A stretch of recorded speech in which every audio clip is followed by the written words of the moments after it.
জাতীয় সরকারের সংক্ষিপ্ত রূপরেখা অধ্যাপক ডক্টর মোহাম্মদ ইউনূসকে রাষ্ট্রপতি এবং বিএনপির ভারপ্রাপ্ত চেয়ারম্যান তারেক রহমানকে প্রধানমন্ত্রী করে জাতীয় সরকার গঠনের প্রস্তাব দেওয়া হয়েছে।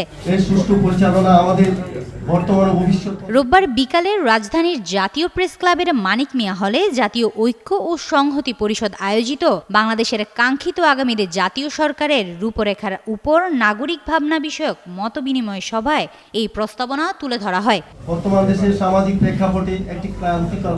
সংগঠনের আহ্বায়ক মোহাম্মদ নাজিমুল হকের সভাপতিত্বে মতবিনিময় সভায় প্রধান অতিথির বক্তব্য দেন টাইমস ইউনিভার্সিটির বিজনেস ফ্যাকাল্টির dean professor doctor Mohammad Joynul Abedin. Walton আবারও মিলিনিয়ার অফারে ওয়ালটন ফ্রিজ কিনে আপনিও হয়ে যেতে পারেন মিলিয়নিয়ার। মিলিনিয়ার ছড়াছড়ি দেশ জুড়ে, এটা শুধু ওয়ালটনই পারে।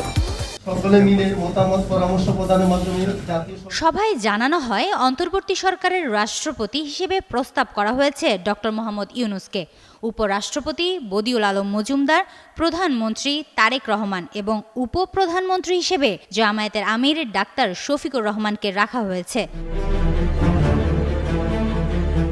নতুন সরকারের মন্ত্রিসভায় প্রতিমন্ত্রী ও উপমন্ত্রীর পদে দলীয় প্রতিনিধিত্ব নির্ধারণ করা হয়েছে আনুপাতিক হারে। বিএনপি 25%, জামায়াত 20%, এনসিপি 15%, ইসলামী আন্দোলন 5%, গুরুত্বপূর্ণ ব্যক্তি 10% এবং বাকি রাজনৈতিক দল থেকে 25%। জাতীয় ঐক্যের ভিত্তিতে দেশে একটা গ্রহণযোগ্য।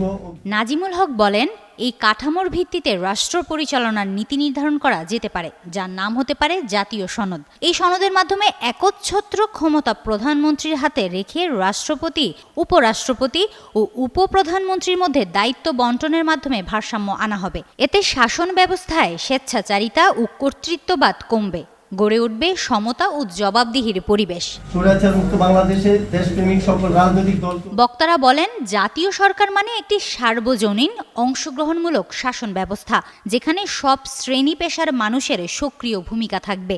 শাসক হবে জনগণের মনোনীত প্রতিনিধি, শোষক নয়। এই সরকারের মাধ্যমে প্রতিষ্ঠা পাবে জনকল্যাণমূলক সমাজ ব্যবস্থা, যা গড়ে তুলবে একটি নতুন ধারার মানবিক ও জবাবদিহিমূলক রাষ্ট্র। হিমাতুল জান্নাত, যুগান্তর নিউজ।